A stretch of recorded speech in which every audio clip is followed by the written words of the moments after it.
여러분, 충격적인 소식입니다. 엄마, 나 한국 시민권 신청하고 싶어요. 아빠, 싱가포르가 후진국 같아 보여요. 아시아 최고 교육 강국 싱가포르의 명문 사립학교 학생들이 한국 수학여행을 다녀온 후 부모들에게 보낸 충격적인 메시지들입니다. 그런데 여러분, 이 아이들이 한국 오기 전에 뭐라고 했는지 아십니까? 거기 지금 전쟁 중인 국가 아니야? 차라리 집에 있겠어. 한국 같은 후진국 가느니 유럽으로 가자. 연간 학비만 8만 싱가포르 달러, 우리 돈 7천만 원이 넘는 래플스 인스티튜션의 엘리트 학생 20명이 한국 수학여행 전에 했던 말들입니다. 그런데 단 3일 만에 이 아이들에게 도대체 무슨 일이 벌어진 걸까요? 아시아 금융 허브 싱가포르에서 자라난 글로벌 엘리트들이 한국화됐다며 눈물까지 흘리게 만든 그 놀라운 반전 스토리. 심지어 이들의 변화가 싱가포르 전체를 뒤흔들어 놓았다는 후속 소식까지 전해지고 있는데요. 지금부터 외국인의 시선으로 바라본 한국의 진짜 모습, 그 생생한 사연을 바로 들어보겠습니다. 시작에 앞서 좋아요와 구독 눌러주시면 한국의 더 많은 이야기를 소개하는 데에 큰 힘이 됩니다. 안녕하세요. 저는 이번 사건을 직접 목격한 싱가포르 래플스 인스티튜션의 영어교사 제임스 리입니다. 싱가포르에서 태어나고 자란 화교 3세로 이 학교에서 20년간 영어를 가르쳐 왔습니다. 이 학교는 싱가포르에서도 손꼽히는 명문 사립학교로 졸업생 대부분이 아이비리그 대학이나 옥스퍼드, 케임브리지로 진학하는 곳입니다. 사건의 발단은 작년 6월로 거슬러 올라갑니다. 원래 이 학교 12학년 학생들의 졸업 여행 목적지는 스위스와 프랑스였습니다. 하지만 유럽의 테러 위험 경보가 상향되면서 급작스럽게 여행지가 한국으로 변경되었습니다. 그때 교실에서 벌어진 일은 정말 충격적이었습니다. 평소 예의 바르던 학생들이 책상을 치며 항의했습니다. 제시카라는 학생은 한국 같은 후진국에 가느니 차라리 집에서 쉬겠다고 말했습니다. 에밀리는 부모가 낸 7천만 원의 학비가 아깝다며 울음을 터뜨렸습니다. 가장 충격적이었던 건 평소 모범생이던 사라의 반응이었습니다. 이 학생이 반 전체 앞에서 한국에 가면 개고기나 먹으라고 할 거라며 그런 야만적인 음식은 절대 먹지 않겠다고 선언했습니다. 솔직히 저도 한국에 대해 잘 몰랐습니다. 아시아 동포 국가이긴 하지만 싱가포르에 비해 덜 발달된 곳이라고 생각했거든요. 하지만 학생들과 학부모들의 반응은 제 예상을 훨씬 뛰어넘었습니다. 학부모 비상회의는 더욱 가관이었습니다. 싱가포르 최고 금융가에서 일하는 제시카의 아버지는 연간 7천만 원씩 내고 아이를 그런 삼류 국가에 보내라고 했냐며 분노했습니다. 에밀리의 어머니는 한국 사람들이 아직도 땅바닥에 앉아서 밥을 먹지 않느냐며 백인 혼혈인 자신의 딸이 그런 미개한 문화에 노출되어도 되는 거냐고 따졌습니다. 가장 충격적이었던 건 마이클의 아버지가 한 말이었습니다. 이분은 싱가포르 대형 은행의 임원이었는데 아시아 사람들이 하는 건 짝퉁 제품 만드는 것뿐이라며 아이들이 거기서 뭘 배우겠냐고 비웃었습니다. 브라이언이라는 학생의 부모는 더 노골적이었습니다. 한국이 어디에 있는지도 모르는 사람들이 태반인데 왜 그런 무명 국가에 아이들을 보내야 하느냐고 소리쳤습니다. 한 어머니는 아이들 여권에 한국 도장 찍히는 것도 싫다고 말했습니다. 결국 20명 중 8명이 여행을 완전히 포기했습니다. 나머지 12명도 마지못해 참가하기로 했을 뿐이었습니다. 출발 전날 기숙사는 완전히 초상집 분위기였습니다. 평소 활발하던 아이들이 일주일 동안 인터넷도 제대로 안 될 거라며 한숨을 쉬었습니다.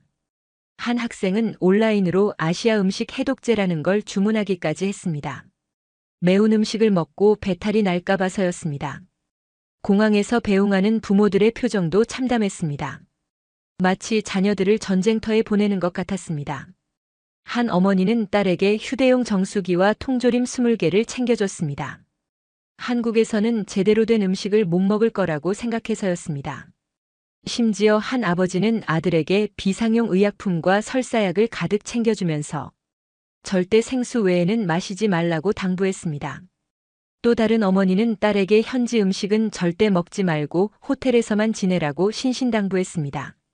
비행기에 오르면서 아이들이 마지막으로 한 말은 빨리 끝났으면 좋겠다는 것이었습니다. 일주일이 1년 같을 거라고 말하며 완전히 체념한 표정이었습니다. 하지만 이 아이들이 3일 후에는 완전히 다른 사람이 되어 있었습니다. 6시간의 비행을 마치고 인천국제공항에 도착한 순간 아이들이 받은 첫 번째 충격은 상상을 초월했습니다. 한국은 섭씨 35도의 무더위가 기승을 부리던 때였습니다. 아이들은 더위에 짜증을 낼 준비를 하고 있었는데 공항 터미널 문을 열고 들어서는 순간 모든 것이 뒤바뀌었습니다. 바깥은 지옥 같은 더위인데 공항 내부는 쾌적한 22도였습니다. 더 놀라운 건 바닥에서 시원한 냉기가 올라온다는 거였습니다. 에밀리가 신발을 벗어보더니 깜짝 놀라며 친구들을 불렀습니다. 싱가포르 창이 공항에서도 경험해 본 적이 없는 바닥 냉방 시스템이었습니다. 싱가포르 창이 공항은 세계 최고 공항으로 불리는 곳입니다. 하지만 인천공항에는 우리가 상상도 못해본 시설들이 곳곳에 배치되어 있었습니다. 안내 로봇들이 여러 언어로 완벽한 서비스를 제공하고 있었고 심지어 한국어, 중국어, 일본어, 영어, 스페인어까지 구사했습니다. 창이 공항에서는 입국 심사대에서 최소 20분은 줄을 서는데 인천공항에는 자동 출입국 심사대가 10여 대나 설치되어 있었습니다. 생체 인식으로 여권을 대고 지문을 찍으면 3초 만에 통과였습니다. 브라이언이 친구들에게 소리쳤습니다. 이게 정말 가능한 거냐고 말입니다. 무료 와이파이와 휴식 공간, 충전 시설은 기본이고 샤워실과 수면실까지 있었습니다. 사라가 말했습니다. 싱가포르 공항에서는 휴대폰 충전하려면 콘센트를 찾아다녀야 하는데 여기는 완전히 다르다고 했습니다. 공항에서 시내까지 지하철로 바로 연결되었습니다. 싱가포르에서는 창이 공항에서 시내까지 택시비만 최소 $40인데 여기는 4,000원 정도였습니다. 전철 내부도 깨끗하고 시원했고 안내방송도 영어로 동시에 나왔습니다. 짐을 무겁게 든 학생들을 보면 직원들이 먼저 다가와서 도움을 줬습니다. 영어가 서툰 직원도 번역 앱을 사용해서 소통하려고 노력했습니다. 에밀리가 여권을 떨어뜨렸는데 청소하던 아주머니가 주워서 환한 미소로 건네줬습니다. 인천공항의 면세점 규모도 놀라웠습니다. 창이 공항보다 훨씬 크고 다양한 브랜드들이 입점해 있었습니다. 화장품부터 전자제품까지 없는 게 없었고 가격도 싱가포르보다 저렴했습니다. 한국 전통문화체험관에서는 한복 입기와 전통차 마시기 체험도 할 수 있었습니다. 가장 인상적이었던 건 공항 직원들의 서비스 마인드였습니다. 언어가 통하지 않아도 끝까지 도와주려는 모습에 아이들이 감동했습니다. 한 직원은 학생들이 길을 헤매는 걸 보고 직접 목적지까지 안내해줬습니다. 공항 내 한식당에서 첫 식사를 했는데 이것도 예상을 뛰어넘었습니다. 공항 음식은 비싸고 맛없다는 고정관념을 완전히 깨뜨렸습니다. 비빔밥과 불고기가 나왔는데 맛이 정말 훌륭했습니다. 가격도 싱가포르 공항의 절반 수준이었습니다. 존슨 선생님이 학생들에게 첫 소감을 물어봤습니다. 그때까지 불만만 늘어놓던 아이들이 잠깐 말을 멈췄습니다. 사라가 조용히 말했습니다. 생각했던 것과는 좀 다른 것 같다고 했습니다. 에밀리도 공항 시설이 싱가포르보다 훨씬 좋은 것 같다고 인정했습니다. 브라이언은 더 솔직했습니다. 한국이 이 정도로 발전한 나라인 줄 몰랐다고 말했습니다. 특히 기술적인 부분에서 싱가포르보다 앞선 것 같다고 했습니다. 마이클은 친구들에게 말했습니다. 아직 공항밖에 안 봤는데 벌써 이 정도라면 서울 시내는 어떨지 궁금하다고 했습니다. 공항에서만 2시간을 보냈는데도 아이들의 표정이 달라지기 시작했습니다. 호텔에 짐을 풀고 둘째 날 아침 학생들은 서울 지하철을 체험하기로 했습니다. 존슨 선생님이 미리 경고했습니다. 러시아워 시간대라 많이 복잡할 거라고 말입니다. 싱가포르 지하철도 출근 시간에는 사람들로 붐비거든요. 하지만 명동역에 들어서는 순간 또다시 예상이 빗나갔습니다. 지하철 입구에서부터 충격이었습니다. 전광판에 열차 도착 시간이 분 단위로 표시되고 있었습니다. 심지어 몇 호차가 덜 혼잡한지까지 실시간으로 알려주었습니다. 사라가 친구들에게 소리쳤습니다. 이런 건 싱가포르에서도 상상 못 해봤다고 말입니다. 브라이언은 휴대폰으로 지하철 앱을 다운받아 보더니 더 놀랐습니다. 모든 노선의 실시간 위치와 지연 정보가 다 나와 있었습니다. 싱가포르에서는 지하철이 언제 올지 몰라서 무작정 기다려야 하는 경우가 많은데 말입니다. 열차가 들어오면서 두 번째 충격이 왔습니다. 문이 열리자마자 시원한 냉기가 쏟아져 나왔습니다. 여름철 싱가포르 지하철은 에어컨이 제대로 안 되는 경우가 많아서 찜통 같은데 여기는 완전히 달랐습니다. 에밀리가 지하철에 타면서 감탄했습니다. 바깥은 35도 폭염인데 지하철 안은 23도로 완벽하게 유지되고 있었습니다. 좌석도 푹신하고 깨끗했습니다. 지하철역 화장실을 이용한 학생들이 또 놀랐습니다. 싱가포르 지하철역 화장실은 대부분 더럽고 냄새가 심한데 여기는 호텔 화장실 수준이었습니다. 마이클이 친구들에게 말했습니다. 지하철역에 편의점, 카페, 심지어 약국까지 있다고 했습니다. 싱가포르 지하철역은 대부분 썰렁한데 여기는 지하 쇼핑몰 같다고 감탄했습니다. 러시아워 시간인데도 질서가 놀라웠습니다. 사람들이 내릴 때까지 기다렸다가 탔습니다. 싱가포르에서는 문이 열리자마자 서로 밀치며 타려고 하는 경우가 많은데 말입니다. 존슨 선생님이 학생들에게 설명했습니다. 한국 사람들의 시민 의식 수준을 보라고 했습니다. 지하철역 곳곳에 설치된 장애인 시설도 인상적이었습니다. 휠체어 리프트는 물론이고 시각 장애인을 위한 점자 블록과 음성 안내 시스템까지 완벽하게 갖춰져 있었습니다. 브라이언이 말했습니다. 싱가포르도 선진국이라고 자부하지만 장애인 편의 시설은 여기가 훨씬 잘 되어 있는 것 같다고 했습니다. 지하철 안에서도 무료 와이파이가 완벽하게 연결되었습니다. 심지어 속도도 빨랐습니다. 싱가포르 지하철에서는 지하 구간에서 인터넷이 안 되는 경우가 많은데 말입니다. 충전 포트도 곳곳에 설치되어 있어서 휴대폰 배터리 걱정도 없었습니다. 환승역에서 또 한 번 놀랐습니다. 서로 다른 노선이 복잡하게 얽혀 있는데도 안내 표시가 너무 잘 되어 있어서 길을 잃을 수가 없었습니다. 심지어 영어 표기도 완벽했습니다. 사라가 감탄했습니다. 싱가포르에서는 환승할 때마다 헷갈려서 길을 잃는 경우가 많은데 여기는 초등학생도 혼자 다닐 수 있을 것 같다고 했습니다. 지하철 체험을 마치고 지상으로 올라오면서 학생들의 대화가 달라졌습니다. 마이클이 먼저 말했습니다. 한국의 대중교통 시스템이 이렇게 발달해 있을 줄 몰랐다고 했습니다. 브라이언도 인정했습니다. 싱가포르가 선진국이라고 생각했는데 대중교통만큼은 여기가 훨씬 앞선 것 같다고 말했습니다. 에밀리는 더 솔직했습니다. 부모들이 한국을 후진국이라고 했는데 실제로는 정반대인 것 같다고 했습니다. 적어도 도시 인프라만큼은 싱가포르보다 훨씬 좋다고 인정했습니다. 셋째 날 점심시간 학생들은 처음으로 본격적인 한식당에 가게 되었습니다. 존슨 선생님이 삼겹살집을 선택했습니다. 사라는 여전히 개고기는 절대 안 먹겠다고 친구들에게 말하고 있었습니다. 하지만 식당 문을 열고 들어서는 순간부터 분위기가 바뀌었습니다. 식당 내부가 예상과 완전히 달랐습니다. 어둡고 냄새 나는 곳이 아니라 깔끔하고 현대적인 인테리어였습니다. 직원이 다가와서 능숙한 영어로 메뉴를 설명해 줬습니다. 테이블 위에 놓인 반찬들을 보고 아이들이 깜짝 놀랐습니다. 김치, 콩나물, 시금치나물 등 여러 반찬이 공짜로 나온 겁니다. 브라이언이 직원에게 물어봤습니다. 이거 다 돈 내야 하는 거 아니냐고 말입니다. 모두 무료 서비스라는 말에 믿을 수가 없어 했습니다. 삼겹살이 나오자 또 다른 충격이었습니다. 고기를 직접 구워 먹는다는 게 신기했습니다. 처음에는 어색해하던 아이들이 직원의 도움으로 고기를 구워보기 시작했습니다. 에밀리가 처음 한 점을 먹어보더니 눈이 커졌습니다. 친구들에게 소리쳤습니다. 이거 진짜 맛있다고 했습니다. 싱가포르에서 먹던 돼지고기와는 완전히 다른 맛이라고 했습니다. 김치 냄새 난다고 그렇게 싫어하던 사라도 김치랑 같이 먹으니까 더 맛있다며 감탄했습니다. 마이클은 쌈을 싸먹는 방법을 배워보더니 완전히 빠져들었습니다. 가장 놀란 건 브라이언이었습니다. 싱가포르에서 먹는 바비큐와는 차원이 다르다고 했습니다. 고기의 식감과 맛이 이렇게 좋을 줄 몰랐다고 감탄했습니다.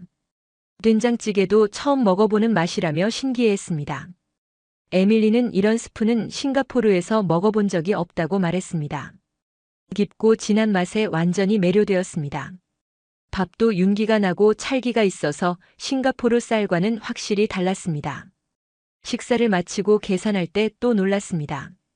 12명이 배불리 먹었는데 총 18만 원 정도였습니다. 한 사람당 1만 5천 원 꼴이었습니다. 싱가포르에서 이 정도로 배불리 먹으려면 최소 50달러는 나와야 합니다. 존슨 선생님이 학생들에게 말했습니다. 한국 음식의 가성비가 이렇게 좋을 줄 몰랐다고 했습니다. 저녁에는 치킨을 시켜 먹었습니다. 양념치킨의 달콤하면서도 매콤한 맛에 아이들이 환호성을 질렀습니다. 사라가 친구들에게 말했습니다.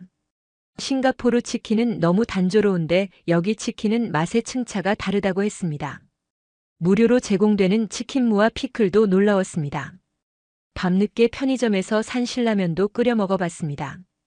에밀리가 라면을 후루룩 소리내며 먹으면서 말했습니다. 이런 맛의 인스턴트 음식은 처음이라고 했습니다.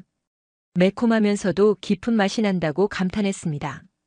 다음 날 아침에는 호텔 근처 김밥 천국에서 아침을 먹었습니다. 김밥, 라면, 떡볶이를 시켰는데 이것도 새로운 경험이었습니다. 특히 떡볶이의 매콤달콤한 맛에 완전히 빠져들었습니다. 브라이언이 말했습니다. 이런 길거리 음식이 이렇게 맛있을 줄 몰랐다고 했습니다. 점심에는 냉면을 먹어봤습니다. 처음에는 차가운 국수라는 게 이상했지만 먹어보니 시원하고 상큼한 맛이 일품이었습니다. 물냉면의 깔끔한 맛과 비빔냉면의 매콤한 맛 모두 싱가포르에서는 경험할 수 없는 맛이었습니다. 셋째 날 밤 호텔방에서 학생들의 대화는 완전히 달라져 있었습니다. 마이클이 먼저 말했습니다. 한국 음식이 이렇게 다양하고 맛있을 줄 몰랐다고 했습니다. 브라이언도 인정했습니다. 처음에는 계곡이나 이상한 음식 먹을 거라고 생각했는데 완전히 틀렸다고 말했습니다. 사라는 더 솔직했습니다. 부모들한테 한국 음식 정말 맛있다고 문자 보냈다고 했습니다. 특히 삼겹살과 치킨은 싱가포르에 돌아가서도 계속 먹고 싶다고 했습니다. 에밀리는 친구들에게 말했습니다. 지금까지 경험한 것만 봐도 한국에 대한 편견이 얼마나 잘못됐는지 알겠다고 했습니다. 넷째 날 저녁 학생들은 한강공원으로 나들이를 갔습니다. 시간은 이미 밤 9시가 넘어가고 있었습니다. 존슨 선생님이 학생들에게 당부했습니다. 밤이니까 조심하라고 했습니다. 싱가포르에서도 밤에 공원 가는 것은 위험하거든요. 하지만 한강공원에 도착해서 본 광경은 상상을 완전히 뛰어넘었습니다. 밤 10시가 넘었는데도 공원 곳곳에 가족 단위 시민들이 돗자리를 펴고 앉아 있었습니다. 아이들과 함께 온 부모들, 연인들, 심지어 혼자 온 사람들까지 평화롭게 시간을 보내고 있었습니다. 에밀리가 친구들에게 놀라면서 말했습니다. 싱가포르에서는 해가 지면 공원에 절대 안 간다고 했습니다. 특히 싱가포르의 일부 공원들은 밤에 가면 정말 위험하다고 항상 들었는데 여기는 완전히 다르다고 했습니다. 더 놀라운 건 여성들이 혼자서 조깅을 하고 있다는 거였습니다. 밤 11시가 넘은 시간인데도 여성들이 이어폰을 끼고 혼자 뛰고 있었습니다. 브라이언이 믿을 수 없다는 표정으로 말했습니다. 싱가포르에서는 상상도 못할 일이라고 했습니다. 존슨 선생님도 깜짝 놀랐습니다. 선진국이라고 자부하는 싱가포르에서도 여성이 밤에 혼자 공원에서 운동하는 건 너무 위험한 일이거든요. 하지만 여기서는 그게 당연한 일상인 것 같았습니다. 한강 둔치에는 더 놀라운 광경이 펼쳐져 있었습니다. 자전거를 타고 다니는 사람들, 돗자리 펴고 치킨과 맥주를 즐기는 직장인들, 아이들과 축구를 하는 아버지들까지 마치 나처럼 활기찬 분위기였습니다. 사라가 시계를 보면서 말했습니다. 벌써 자정이 다 되어가는데 이렇게 사람들이 많다니 신기하다고 했습니다. 특히 아이들까지 이런 늦은 시간에 밖에 있어도 안전한 게 놀랍다고 했습니다. 마이클이 친구들에게 말했습니다. 싱가포르 공원들도 안전하다고 하지만 이렇게 자유로운 분위기는 아니라고 했습니다. 한강 산책로를 걸으면서 또 다른 놀라운 광경을 봤습니다. 늦은 시간인데도 중년 여성들이 친구들과 함께 산책하며 대화를 나누고 있었습니다. 심지어 할머니들도 벤치에 앉아서 이야기를 나누고 계셨습니다. 사라가 말했습니다. 싱가포르에서는 나이 든 분들이 밤에 밖에 나오는 경우가 거의 없다고 했습니다. 너무 위험해서 말입니다. 하지만 여기서는 연령에 상관없이 모든 사람들이 자유롭게 밤 시간을 즐기고 있다고 놀라워했습니다. 가장 충격적이었던 건 분실물 처리 방식이었습니다. 공원 벤치에 누군가가 가방을 두고 간 걸 발견했는데 지나가던 시민이 그냥 그 자리에 두고 가더라고요. 마이클이 물어봤습니다. 왜 신고 안 하냐고 말입니다. 그 시민이 설명해 줬습니다. 한국에서는 분실물을 그 자리에 두면 주인이 다시 와서 찾아가는 경우가 많다고 했습니다. 굳이 경찰서에 신고할 필요 없이 그냥 두면 된다고 하더라고요. 새벽 1시가 되어서 호텔로 돌아가는 길 학생들의 대화는 완전히 달라져 있었습니다. 브라이언이 먼저 말했습니다. 한국이 이렇게 안전한 나라인 줄 몰랐다고 했습니다. 에밀리도 인정했습니다. 싱가포르보다 훨씬 안전한 것 같다고 했습니다. 특히 여성들이 이렇게 자유롭게 밤에 다닐 수 있는 나라는 처음 봤다고 말했습니다. 다섯째 날 학생들은 서울의 첨단 기술을 체험하는 시간을 가졌습니다. 강남에 있는 무인 매장부터 시작했습니다. 문을 열고 들어가자 직원이 한 명도 없었습니다. 대신 천장에 설치된 카메라들이 고객의 모든 동작을 추적하고 있었습니다. 카페에서 주문할 때도 놀라웠습니다. 테이블에 있는 QR코드를 찍으면 메뉴가 나오고 주문과 결제까지 모든 게 휴대폰으로 가능했습니다. 직원과 대화할 필요가 전혀 없었습니다. 심지어 음식이 나올 때까지의 예상 시간까지 정확하게 알려줬습니다. 사라가 친구들에게 말했습니다. 싱가포르는 아직도 카드나 현금 위주인데 여기는 정말 미래 같다고 했습니다. 모든 결제가 휴대폰 하나로 끝나니까 지갑이 필요 없었습니다. 한국의 배달 시스템도 경험해봤습니다. 밤 11시가 넘은 시간에 치킨을 주문했는데 30분 만에 따뜻한 음식이 도착했습니다. 배달 기사는 오토바이를 타고 와서 호텔 문 앞까지 직접 가져다 줬습니다. 배달 앱에서는 음식이 어디까지 왔는지 실시간으로 확인할 수 있었습니다. 심지어 배달 기사의 위치까지 지도에 표시됐습니다. 브라이언이 말했습니다. 싱가포르 배달 서비스보다 훨씬 정확하고 빠르다고 감탄했습니다. 택시를 탈 때도 신기한 경험을 했습니다. 앱으로 택시를 불렀는데 운전사의 얼굴과 차량 번호가 미리 나왔습니다. 목적지를 말할 필요도 없이 자동으로 내비게이션이 설정되었습니다. 요금도 앱으로 자동 결제되어서 현금을 만질 일이 없었습니다. 한국의 인터넷 속도도 놀라웠습니다. 호텔에서 와이파이를 써봤는데 속도가 싱가포르보다 훨씬 빨랐습니다. 대용량 파일을 다운로드해도 몇 초 만에 끝났습니다. 온라인 게임을 해봐도 렉이 전혀 없었습니다. 에밀리가 친구들에게 말했습니다. 한국이 인터넷 강국이라는 말이 정말이었다고 했습니다. 이 정도 속도면 어떤 작업이든 불편함이 없겠다고 감탄했습니다. 쇼핑몰에서 본 키오스크 시스템도 인상적이었습니다. 음성 인식으로 주문할 수 있고 여러 언어를 지원했습니다. 심지어 손짓으로도 조작이 가능했습니다. 장애인이나 거동 불편한 사람들을 위한 배려가 놀라웠습니다. 마이클이 말했습니다. 한국의 기술력이 이렇게 실생활에 밀접하게 연결되어 있을 줄 몰랐다고 했습니다. 단순히 기술만 발달한 게 아니라 사람들이 실제로 편하게 쓸 수 있도록 만들어져 있다고 감탄했습니다. 병원에서도 놀라운 경험을 했습니다. 한 학생이 배탈이 나서 병원에 갔는데 접수부터 진료까지 모든 과정이 디지털화되어 있었습니다. 대기 시간도 앱으로 확인할 수 있었고 처방전도 전자로 발급되었습니다. 브라이언이 친구들에게 말했습니다. 싱가포르 병원도 첨단화되어 있다고 생각했는데 여기는 차원이 다르다고 했습니다. 환자의 편의를 최우선으로 생각한 시스템이라고 감탄했습니다. 다섯째 날 밤 학생들은 한국의 기술력에 완전히 압도되어 있었습니다. 사라가 말했습니다. 한국이 이렇게 기술 선진국인 줄 정말 몰랐다고 했습니다. 에밀리도 인정했습니다. 싱가포르가 스마트 시티라고 자부했는데 여기 와보니 우물 안개구리였다고 말했습니다. 여섯째 날 아침 호텔 조식당에서 모인 학생들의 분위기가 완전히 달라져 있었습니다. 처음 한국에 왔을 때의 우울하고 짜증스러운 표정은 온데간데 없이 사라져 있었습니다. 에밀리가 친구들에게 말했습니다. 어제 부모에게 전화했는데 한국 얘기를 하니까 믿지 않더라고 했습니다. 한국이 이렇게 좋은 곳일 리 없다며 과장하는 거 아니냐고 했다고 합니다. 사라도 비슷한 경험을 했다고 했습니다. 엄마에게 한국 음식 사진을 보내줬더니 정말 한국에서 찍은 거 맞냐고 의심하더라고 했습니다. 너무 깔끔하고 맛있어 보여서 믿기 어렵다고 했다고 합니다. 브라이언은 더 솔직했습니다. 아버지에게 한국이 싱가포르보다 발달된 것 같다고 말했더니 화를 내더라고 했습니다. 그런 말도 안 되는 소리 하지 말라고 했다고 합니다. 이날은 마지막 쇼핑과 문화체험 시간이었습니다.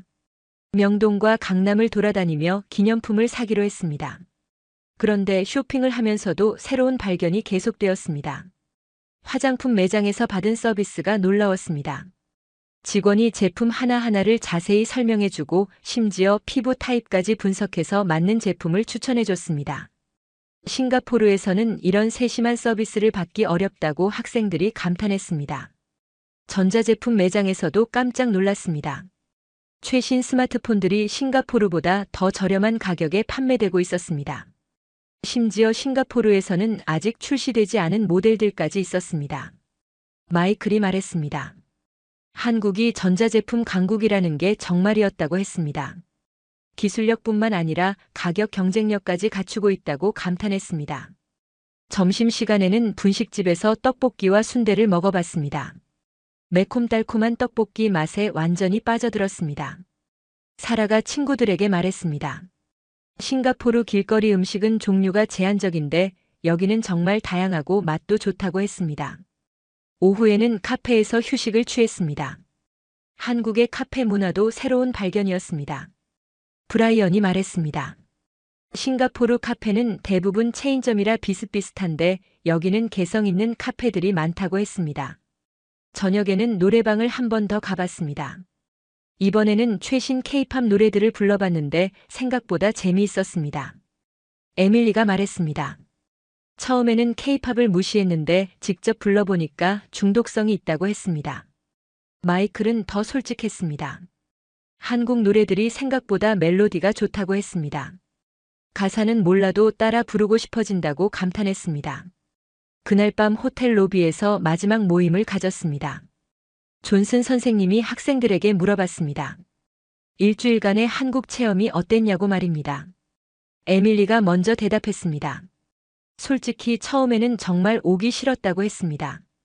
하지만 지금은 한국에 대해 완전히 다르게 생각하게 됐다고 말했습니다. 이 나라는 우리가 생각했던 것과 정반대라고 했습니다. 사라도 인정했습니다. 부모들이 한국을 후진국이라고 했는데 실제로는 많은 면에서 싱가포르보다 앞서 있는 것 같다고 했습니다. 특히 기술, 편의성, 안전성 면에서는 확실히 더 좋다고 말했습니다. 브라이언은 더 구체적으로 말했습니다. 대중교통, 인터넷, 배달 서비스, 쇼핑 환경 모든 게 싱가포르보다 편리하다고 했습니다. 생활하기에는 여기가 훨씬 좋을 것 같다고 했습니다. 마이클이 친구들에게 말했습니다. 우리가 한국에 대해 가지고 있던 편견이 얼마나 잘못됐는지 깨달았다고 했습니다. 그때 에밀리가 갑자기 소리쳤습니다. 우리 한국화됐어 라고 말입니다. 친구들이 무슨 말이냐고 물어봤더니 한국 방식에 완전히 적응했다는 뜻이라고 설명했습니다. 다른 아이들도 맞다며 한국화됐다고 했습니다. 지하철 타는 것도 자연스럽고 한국 음식도 좋아하게 됐고 심지어 한국어 인사말도 배웠다고 했습니다. 사라가 친구들에게 말했습니다. 싱가포르에 돌아가면 한국 음식점 찾아다닐 것 같다고 했습니다. 브라이언은 한국어 공부를 해보고 싶다고 말했습니다. 마이클은 내년에 개인적으로라도 한국에 다시 와보자고 제안했습니다. 존슨 선생님도 학생들의 변화에 놀랐다고 했습니다. 교사 생활 25년 동안 학생들이 이렇게 극적으로 생각이 바뀌는 걸 본 적이 없다고 했습니다. 그날 밤 학생들은 각자 부모들에게 긴 문자를 보냈습니다. 한국에서의 경험을 자세히 설명하면서 처음 가지고 있던 편견이 얼마나 잘못됐는지 솔직하게 털어놨습니다. 내일이면 싱가포르로 돌아가야 하는데 아무도 떠나고 싶어 하지 않았습니다. 싱가포르 창이 공항에 도착한 학생들의 첫 반응은 실망이었습니다. 인천공항에 비해 시설이 너무 낡아 보였습니다. 에밀리가 친구들에게 말했습니다. 공항부터 차이가 이렇게 많이 날 줄 몰랐다고 했습니다. 집으로 돌아가는 길에서도 계속 비교가 됐습니다. 지하철 시설, 도로 상태, 심지어 가로등까지 한국과 비교하게 되더라고요. 브라이언이 말했습니다. 싱가포르가 이렇게 불편했나 싶다고 했습니다. 학생들이 귀국 후 첫 번째로 한 일은 소셜미디어에 한국 여행 사진과 영상을 올리는 거였습니다. 에밀리는 인스타그램에 한국 음식 사진들을 연달아 게시했습니다. 캡션에는 한국은 내가 생각했던 것과 완전히 달랐다고 썼습니다. 사라는 틱톡에 한국 지하철 시스템을 소개하는 영상을 올렸습니다. 실시간 도착 정보, 깨끗한 시설, 완벽한 에어컨을 보여주면서 싱가포르와 비교했습니다. 이 영상이 순식간에 50만 조회수를 넘어갔습니다. 브라이언은 페이스북에 긴 글을 올렸습니다. 한국에 대한 편견이 얼마나 잘못됐는지, 실제로는 어떤 나라인지 상세하게 설명했습니다. 친구들과 가족들로부터 수백 개의 댓글이 달렸습니다. 마이클은 유튜브에 내가 한국에 대해 완전히 틀렸던 이유라는 제목으로 20분짜리 영상을 올렸습니다. 이 영상도 빠르게 퍼져나갔습니다. 학생들의 소셜미디어 게시물들이 퍼지기 시작하자 반응이 폭발적이었습니다. 처음에는 의심하는 댓글들이 많았지만 실제 사진과 영상들이 너무 생생해서 점점 믿게 되더라고요.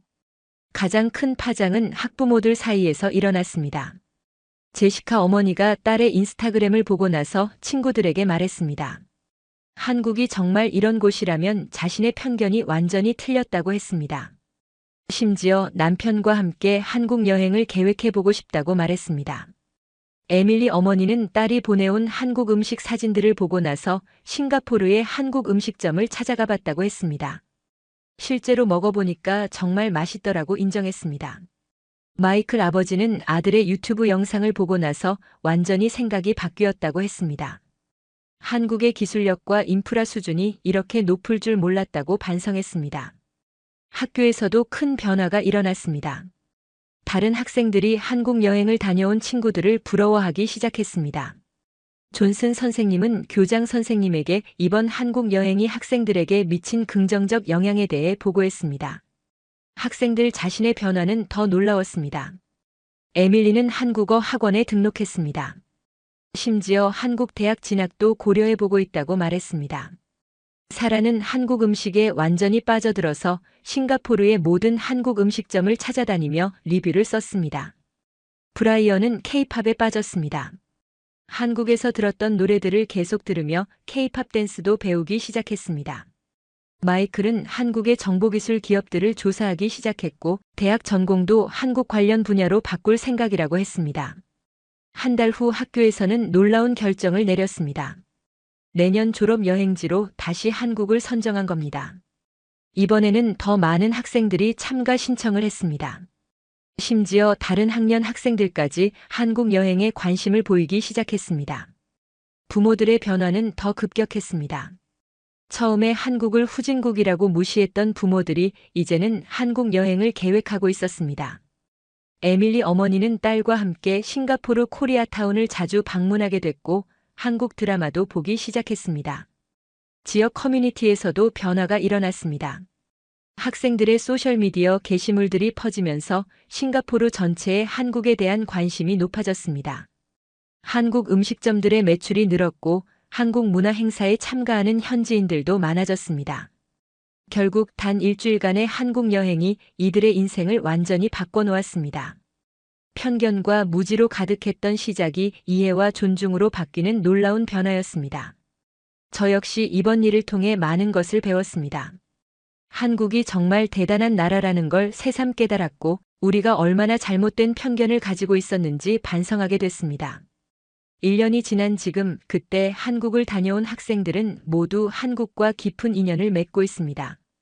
에밀리는 실제로 한국 대학으로 교환학생을 떠났고 사라는 한국 음식 블로거로 활동하고 있습니다. 브라이언은 K-팝 댄스 동아리를 만들어서 운영하고 있고 마이클은 한국 정보기술 회사에 인턴십 지원서를 냈습니다. 무엇보다 이들의 부모들이 완전히 바뀌었습니다. 한국을 후진국이라고 무시했던 분들이 이제는 한국을 롤모델로 삼고 있습니다. 싱가포르도 한국처럼 발전해야 한다고 말하고 있습니다. 이 모든 변화는 단 일주일간의 여행에서 시작되었습니다. 편견이 얼마나 무서운 것인지 그리고 직접 경험하는 것이 얼마나 중요한지 보여주는 살아있는 증거였습니다. 앞으로도 더 많은 싱가포르 학생들이 한국의 진짜 모습을 경험할 수 있기를 바랍니다. 그래서 두 나라가 더욱 가까워지고 서로를 이해하며 발전해 나갈 수 있었으면 좋겠습니다. 오늘 사연은 여기까지입니다. 후진국이라 무시한 한국에 반한 엘리트들 스토리 어떠셨나요? 사연의 주인공에게 응원의 댓글을 남겨주세요. 지금까지 감동정거장에서 사연 전해드렸습니다. 사연이 마음에 드셨다.